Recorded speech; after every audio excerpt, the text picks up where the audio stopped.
لاج کو شاہ جیسا لگا، وہ بس مسکا دی تھی۔ جس وقت وہ دونوں مارکیٹ سے نکل کر گاڑی کی جانب جا رہی تھی، تب لاج نے کہا، کیوں نہ کبیر بھائی کو بلائیں، آپ مل لیجئے گا۔ شری نے اسے تعجب سے دیکھا۔ کیوں؟ ان سے ملنے کی کیا ضرورت ہے؟ وہ کل آئیں گے ہی۔ لاج کا منہ کھل گیا۔ آپ اتنی ان رومانٹک کیوں ہیں؟ اتنا مزہ آتا ہے ان منگنی اور شادی سے پہلے کی ملاقاتوں میں۔ ڈر بھی لگتا ہے اور مزہ بھی آتا ہے، عجیب ہی کیفیت ہوتی ہے، دل گھبراتا ہے، لیکن واپسی کے لیے قدم نہیں اٹھتے۔ انگلیوں سے انگلیاں ٹکرانے پہ جسم میں کرنٹ سا دوڑتا ہے، لیکن مسئلہ پھر وہی، نہ دور ہوا جاتا ہے اور نہ ہی واپسی کا سوچا جاتا ہے۔ لاج کی کیا فلاسفی تھی! شری گنگ ہو کر اس کا چہرہ دیکھنے لگی۔ میں شاہ کو کہوں گی کہ تمہارا ٹی وی دیکھنا بند کروا دیں، بہت نازیبا باتیں کرنے لگی ہو۔ اچھی لگتی ہیں بھلا یہ باتیں؟ شری نے اسے ہلکا سا ڈانٹا تو لاج نے اسے اچنبھے سے دیکھا۔ میں بچی نہیں ہوں، شادی شدہ ہوں۔ اس معاملے میں آپ مجھ سے جونیئر ہیں۔ میری باتیں توجہ سے سنا کریں، آپ کو فائدہ ہوگا۔ شری نے ناک سے مکھی اڑائی۔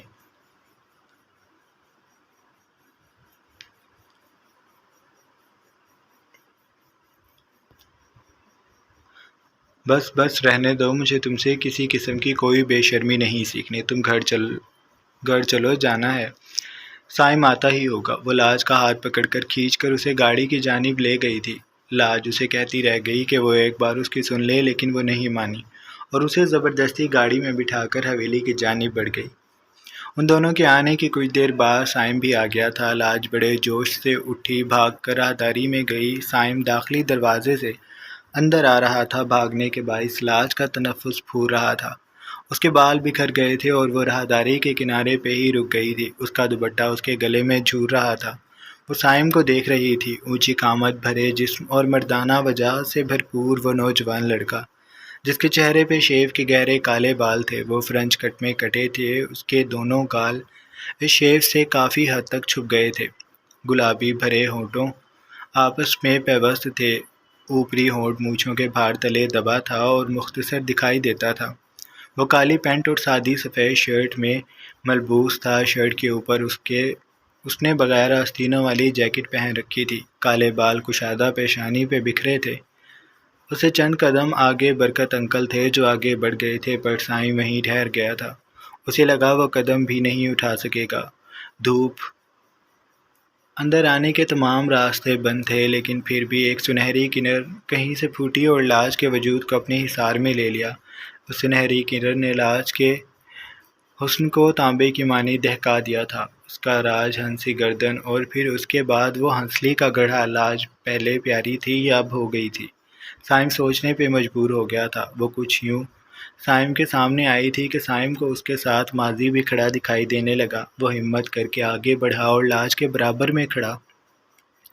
ماضی بھی سائم کی جانب بڑھنے لگا، بہت سست روی سے، کسی سلو موشن فلم کی طرح۔ سائم کو ہر وہ دن یاد آنے لگا جب وہ دونوں بے پرواہی کے عالم میں گھوما پھرا کرتے تھے۔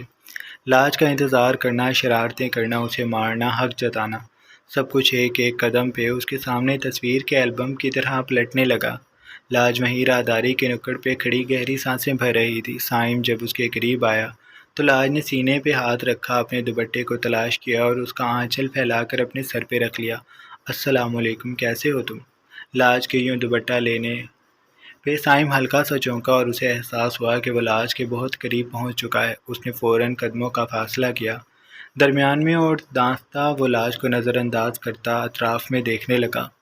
میں ٹھیک ہوں، اس نے مسکرانے کی کوشش کی لیکن وہ ناکام رہا۔ وہ کہنا چاہتا تھا وہ آج بھی وہیں ہے جہاں سے جانے سے پہلے تھا۔ دن بدلتے ہیں، موسم بھی بدلتے ہیں، لیکن دل کے حال نہیں بدلتے، اور ٹوٹے دلوں کے تو ویسے ہی۔ بڑے ہو گئے ہو اب تو، تمہیں چہرہ اٹھا کر دیکھنا پڑتا ہے۔ اس نے سائم کی ابھری قامت کی تعریف کی تو وہ ہلکا سا مسکرا دیا۔ بڑی تو تم بھی ہو گئی ہو، لیکن میرا قد تو اتنا ہی ہے۔ وہ افسوس سے بولی تو سائم بے ساختہ ہنس دیا۔ کیونکہ تم سنو وائٹ نہیں، اس کی کہانی کا بونا ہو، وہ کہہ کر آگے بڑھ گیا۔ لاج کو اس کی بات بعد میں سمجھ آئی تو اس نے سر سے دوپٹہ کھینچ کر اتارا اور دانت پیس کر سائم کو کھا جانے والی نگاہوں سے دیکھا۔ بڑی زبان چل رہی ہے تمہاری، تمہیں میں بعد میں بتاؤں گی۔ دے لو ان کو عزت، یہ سمجھتے ہیں میں سب بھول گئی ہوں۔ میں تو اس کے چند دن حرام کر دوں گی، لیکن حد میں رہ کر۔ اس نے پرعزم انداز میں مسکرا کر سوچا تھا وہ صائم کے دن یادگار بنانے کا سوچ رہی تھی۔ شاہ کبیر سے ملاقات کر کے اسے اپنے ساتھ لے گیا تھا۔ جب وہ شام میں گھر آیا تو اس نے بی جان کو ایک ایک بات تفصیل سے بتا دی۔ بی جان خوش ہو گئیں۔ چلو اچھی بات ہے، تم نے بہت اچھے سے سب کر دیا، اب بس کل کسی چیز کی کمی نہ رہنے پائے۔ شاہ نے سر ہلایا۔ آپ فکر ہی نہ کریں، کسی بھی چیز میں کمی نہیں رہے گی، ہر چیز بہترین ہوگی۔ وہ بی جان کو مطمئن کر کے فریش ہونے چلا گیا تھا۔ بی جان اپنے کمرے کی جانب بڑھ گئی تھیں۔ یہ کھانے کے بعد جب سب اپنے اپنے کمروں میں چلے گئے تو شیریں فرصت سے صائم کے پاس گئی تھی۔ صائم کے کمرے کا دروازہ نیم وا تھا اور اندر سے مدھم گیت کی آواز آ رہی تھی۔ اس نے شاید موبائل پہ کوئی پرانی غزل لگائی ہوئی تھی۔ شیریں نے رک کر اس کے بول پہ توجہ دی تو اسے وہ سجائی دینے لگی۔ شاید یہ وقت ہم سے کوئی چال چل گیا، رشتہ وفا کا اور ہی رنگوں میں ڈھل گیا، اشکوں کی چاندنی سے تھی بہتر وہ دھوپ ہی، اس موڑ سے شروع کریں پھر یہ زندگی، ہر شے جہاں حسین تھی، ہم تم تھے اجنبی۔ شاید یہ غزل کے آخری اشعار تھے، اس لیے کچھ ہی دیر بعد آواز بند ہو گئی تو شیریں دستک دے کر اندر داخل ہوئی۔ صائم بیڈ پہ جیکٹ اتار کر لیٹا ہوا تھا، ابھی بھی وہ انہی کپڑوں میں ملبوس تھا۔ اس نے سینے پہ موبائل رکھا ہوا تھا جس میں دوبارہ وہی غزل بجتی، لیکن جب اس نے دستک سنی تو سیدھا ہوا، سامنے شیریں کو دیکھ کر وہ مدھم سا مسکرایا۔ اس نے غزل بند کر دی اور موبائل کو ایک جانب رکھ دیا۔ کیسے ہو صائم؟ وہ قدم قدم چلتی اس کے قریب آ گئی، محبت سے اپنے چھوٹے بھائی کے ماتھے پہ بکھرے بال سمیٹے اور اس کے مقابل بیٹھ گئی۔ آپ کو کیسا لگتا ہوں؟ شیریں کو اس کی مسکان دیکھ کر دکھ ہوا۔ ابھی بھی وہیں کے وہیں ہو، بھول جاؤ سب۔ صائم زخمی سا مسکرایا۔ بھولنا تو میں بھی چاہتا ہوں، لیکن مشکل ہو رہا ہے۔ مجھے حیرانی ہوتی ہے کہ اتنے فاصلوں کے بعد بھی یوں لگتا ہے وہ میرے قریب ہے۔ شیریں کے دل میں ٹھیس اٹھی۔ صائم تم بھول سکتے ہو اگر تم چاہو تو۔ صائم نے سر دائیں بائیں ہلا دیا۔ انسان کے بس میں نہ کسی کو بھولنا ہوتا ہے اور نہ ہی یاد کرنا۔ وہ ان دونوں معاملوں میں بہت بے بسی کا شکار رہتا ہے شیریں۔ صائم نے شیریں کا ہاتھ تھاما۔ یہ اندر کی چوٹ ہے، اسے بھرنے میں وقت لگے گا۔ شیریں کے دل کی تکلیف صائم کے الفاظ سے بڑھتی جا رہی تھی۔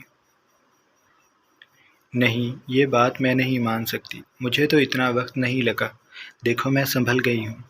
صائم اس کی بات پہ ہنسا۔ آپ کو سہارا بھی تو کس نے دیا ہے؟ محبت نے۔ زہر کو زہر کاٹتا ہے اور محبت کو محبت۔ محبت کی چوٹ محبت ہی کے مرہم سے بھرتی ہے۔ آپ کو محبت کا مرہم ملا ہے، آپ نے تو صحت یاب ہونا ہی تھا۔ شیریں کی آنکھیں ڈبڈبا گئیں۔ صائم کی تکلیف وقت کے ساتھ ساتھ بڑھ گئی تھی۔ یہ اس کی باتیں بتا رہی تھی، اور اس کی آنکھیں بھی کیسی بے کل آنکھیں تھیں۔ صائم کی آنکھوں میں ویرانی ہی ویرانی تھی، دھندلی سی بے نور، کسی بہت بزرگ شخص کی آنکھیں جس نے زندگی میں سب کچھ دیکھ لیا ہو۔ بہت سمجھدار ہو گئے ہو تم۔ صائم نے لب بھیج کر سر ہلایا۔ ہاں نا، ٹوٹے دل والے ایسے ہی سمجھدار ہوتے ہیں۔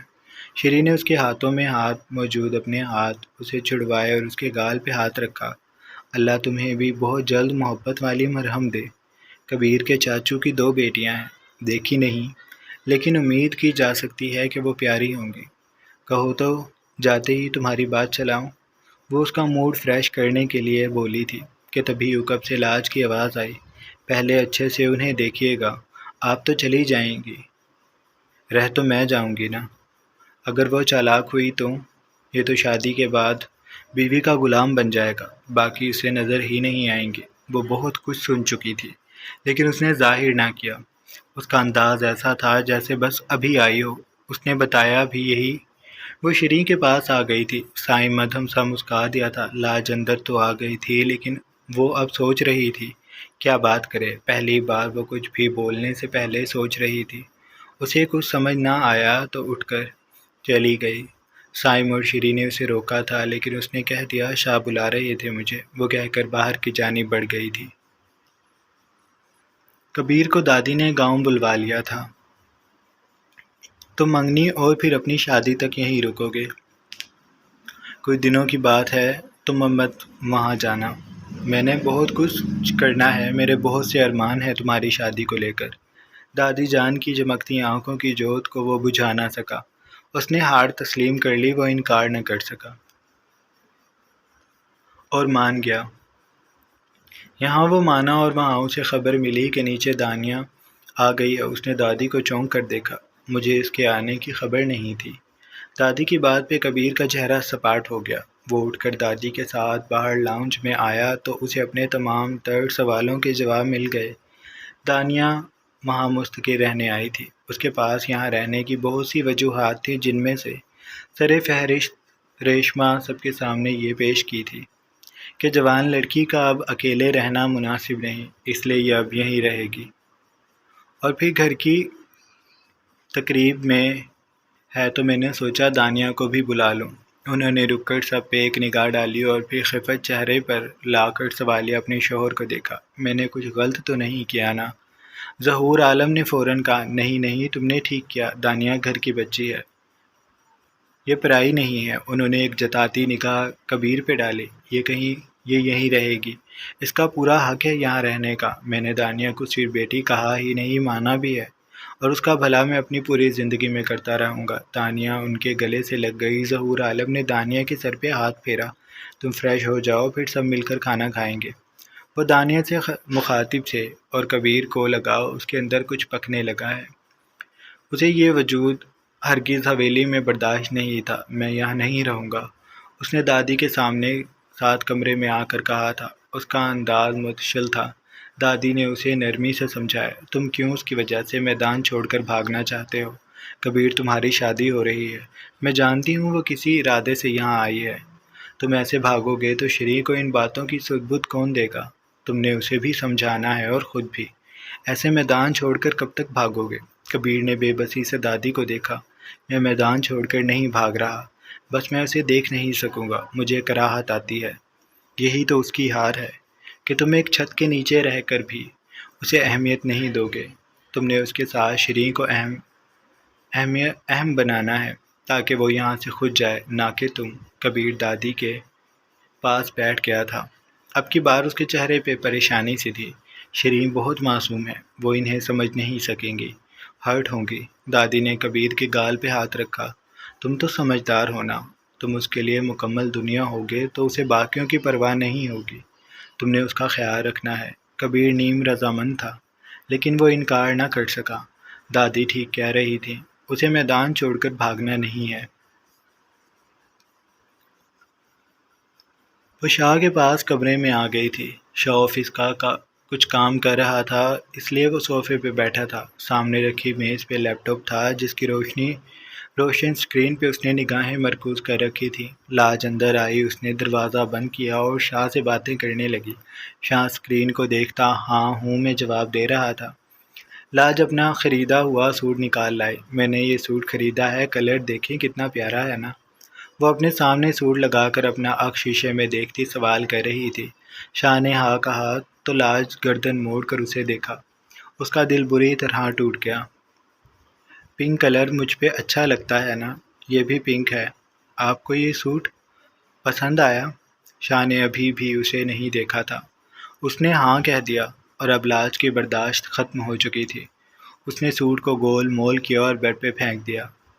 اس ہلکے سے شور نے شاہ کو چونکایا تھا۔ اس نے چہرہ اٹھا کر پہلے بیڈ پہ دیکھا جہاں پرپل کلر کا سوٹ پڑا تھا، اور پھر اس نے لاج کو دیکھا جس کی آنکھیں ڈبڈبائی ہوئی تھیں۔ لاج نے بغیر کچھ کہے آنکھیں رگڑی تو آنسو ٹوٹ کر اس کے گالوں پہ بہہ گئے۔ وہ انہیں رگڑتی بیڈ پہ لیٹ گئی۔ شاہ جلدی سے اٹھا، اسے سمجھ آ گیا تھا کہ وہ کیا کر چکا ہے۔ وہ لاج کے پاس گیا۔ لاج، میں ضروری کام کر رہا تھا، اس لیے جلدی میں کہہ دیا۔ وہ اس کے پاس آ گیا تھا۔ لاج کی اس کی جانب کروٹ لے لی تھی۔ وہ ہلکا ہلکا سا سسک رہی تھی۔ شاہ کے دل کو کچھ ہو رہا تھا۔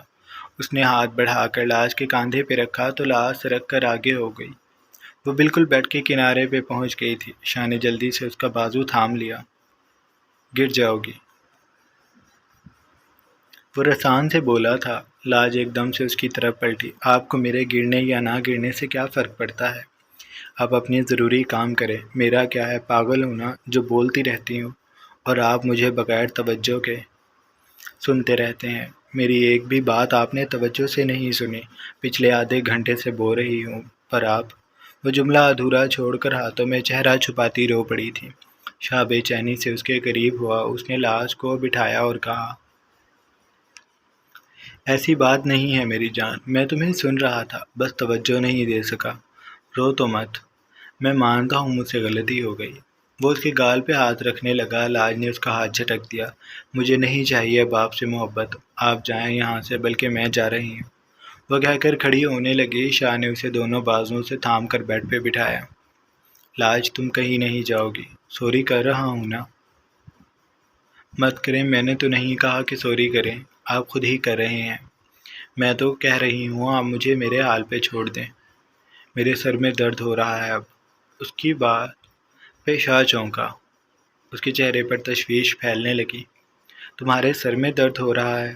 کب ہوا تھا مجھے بتاؤ۔ اس کے سوال کے جواب میں لاج اس کے دونوں ہاتھ اپنے بازوؤں سے ہٹانے لگی۔ مجھے آپ کو کچھ بھی نہیں بتانا، آپ کو میری پرواہ نہیں ہے، چھوڑ دیں مجھے۔ لاج، جو میں پوچھ رہا ہوں مجھے صرف وہ بتاؤ، مجھے ابھی صرف وہی سننا ہے۔ وہ اب کی بار بولا تو اس کے لہجے میں سختی تھی۔ اس کے لہجے نے لاج کو اور بھی تکلیف پہنچائی تھی۔ اس نے زبردستی شاہ کے ہاتھ اپنے بازو سے دور کیے۔ نہیں بتاؤں گی، کریں غصہ جتنا دل کرے کرتے رہیں، مارنا ہے نہ ماریں، پر میں نہیں بتاؤں گی۔ وہ بالکل ضدی لہجے میں بولی تھی۔ شاہ جان گیا تھا کہ اگر اس نے لاج سے اب بات کرنی ہے تو اسے غصہ نہیں کرنا۔ نہیں نہیں، میں تم پہ غصہ کیوں کروں گا؟ میں نہیں کر رہا تم پہ غصہ۔ اگر تمہیں ایسا لگ رہا ہے کہ میں غصہ کر رہا ہوں تو میں پھر سوری کرتا ہوں۔ مجھے بس یہ بتاؤ تمہاری طبیعت کو کیا ہوا ہے؟ کب سے سر میں درد ہو رہا ہے؟ وہ اپنے لہجے کو بے حد نرم رکھتا گویا ہوا۔ لاج کچھ دیر اسے دیکھتی رہی، پھر اس نے کہا، ابھی تھوڑی دیر پہلے ہونے لگا تھا، پہلے ہلکا ہلکا ہو رہا تھا، اب زیادہ ہو رہا ہے۔ یہ تمہارا بی پی ہائی ہو رہا ہے؟ میں ابھی چیک کرتا ہوں۔ نہیں جی، ایسا نہیں ہو رہا، مجھے بس غصہ آ رہا تھا اس لیے۔ ہاں تو میں بھی تو یہی کہہ رہا ہوں، کیوں کر رہی ہو غصہ؟ کر تو رہا ہوں سوری، اب مجھے بتاؤ کیا کہہ رہی تھی تم؟ میں صرف تمہاری باتیں سنوں گا، کوئی بھی کام نہیں کرتا، پکا وعدہ۔ بتاؤ مجھے، بلکہ یہ کام کرو، چلو شاباش اٹھو اور مجھے یہ سوٹ پہن کر دکھاؤ، میں دیکھنا چاہتا ہوں یہ تم پر کیسا لگے گا۔ لاج نہیں مان رہی تھی۔ شاہ نے اسے بہت منتوں سے سمجھایا اور اسے راضی کر کے کھڑا کیا۔ اس کے ہاتھ میں سوٹ تھما کر اس نے کہا، جاؤ نا، مان جاتے ہیں، پلیز میں بھی تو دیکھوں میری جان اس سوٹ میں کتنی پیاری لگتی ہے۔ لاج اس کے اس قدر محبت جتانے پہ مان گئی۔ وہ ناراض ناراض قدم اٹھاتی واش روم میں چلی گئی تھی۔ جب وہ باہر آئی تو اس کے چہرے پر الجھن تھی۔ اچھا یہ بند نہیں ہو رہی۔ فراق کے پچھلے گلے میں ڈوریاں لگی تھیں جنہیں وہ لاکھ کوششوں کے بعد بھی بند نہیں کر پائی تھی۔ وہ الجھن زدہ چہرہ لیے شاہ کے قریب آئی۔ اس نے اپنی پشت شاہ کی طرف کی تھی۔ شاہ کی نگاہیں اس کی سفید کمر پہ ٹھہر گئیں۔ لاج کی کمر پہ دل تھا جو بالکل کاندھے کے نیچے تھا۔ شاہ دھیرے سے بیڈ سے کھڑا ہوا۔ لاج کا رخ شیشے کی جانب تھا۔ وہ اپنا عکس شیشے میں دیکھ رہی تھی۔ اس کے بالکل عقب میں 6 فٹ سے نکلتے مرد کا عکس بھی اس شیشے میں بننے لگا۔ وہ اپنے بڑے بڑے مردانہ ہاتھ اس کے شانوں پہ رکھ کر اس کی کمر پہ موجود تل کو دیکھنے لگا۔ پھر اس کی انگلیاں دھیرے سے سرکتی اس تل پہ آ کر ٹھہر گئیں اور وہ بے اختیاری میں جھک کر اس کی کمر پہ موجود اس تل پہ لب رکھ چکا۔ اس کے ہونٹوں کا پرتپش لمس جب لاج کے وجود میں اترا تو وہ بے ساختہ سمٹ گئی۔ شاہ اسے بند کر دیں۔ وہ ڈوریوں میں انگلیاں الجھا رہا تھا۔ لاج کی جان نکل رہی تھی۔ میں تمہیں اب کسی اور انداز میں دیکھنا چاہتا ہوں، اس نے کہہ کر ایک جھٹکے سے لاج کے شانوں سے فراق کو سرکایا تو وہ اس کی دھڑکنوں پہ اٹک گیا۔ شاہ نے ہاتھ بڑھا کر اسے وہاں سے بھی کھینچ دیا تو لاج پلٹ کر اس کے سینے میں چھپ گئی۔ نہیں لاج، مجھے تمہیں ایسے دیکھنے دو، میں نے تمہیں رلایا ہے نا، اب میں اپنی غلطی کا مداوع کروں گا، وہ کہہ کر اسے بیڈ پہ لے آیا تھا۔ اس نے لاج کو بیڈ پہ لٹایا اور کمرے کی روشنیاں گل کر دیں۔ جاری ہے۔ یہ تھی ہماری آج کی قسط۔ آئی ہوپ آپ کو اچھی لگی ہوگی۔ اگر آپ کو آج کی قسط اچھی لگی ہے تو آپ لوگ چینل کو لازمی سبسکرائب کر لیں، بیل آئیکن کے بٹن کو بھی پریس کر لیں تاکہ نئے آنے والی ویڈیوز آپ کو بآسانی ملتی رہیں۔ اپنا ڈھیر سارا خیال رکھیے گا۔ بہت جلد ایک نئی قسط کے ساتھ حاضر ہوں گے۔ اللہ حافظ۔